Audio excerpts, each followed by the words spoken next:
Brexit talks were thrown into chaos not long after they started, as Ireland blindsided UK officials by making fresh demands over the Northern Ireland border question. A leaked document revealed how the border between Northern Ireland and the Republic of Ireland looks after Brexit has dominated the news cycle over the past 3 years.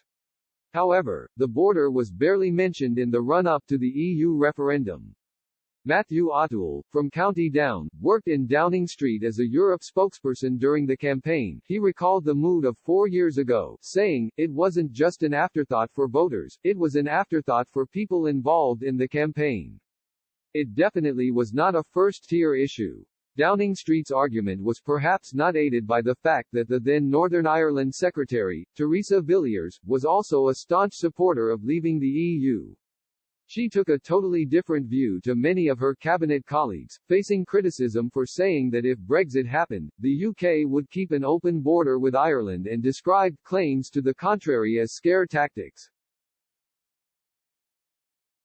Even Prime Minister Boris Johnson said that he did not believe the Irish border would ever present a problem during the campaign. This is why when negotiations began after the 2016 EU referendum, the tough Irish stance blindsided British officials.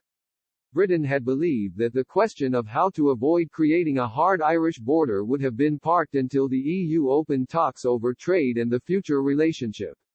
However, a leaked European Commission document entitled Dialogue on Ireland, Northern Ireland and published in November 2017 showed Ireland was all of a sudden pushing hard for concrete reassurance on the Irish border question.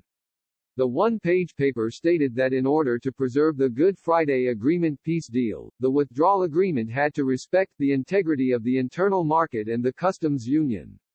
It added that it was essential that the UK committed to avoiding a hard border by remaining part of the EU customs union and continue to abide by the rules of the internal market.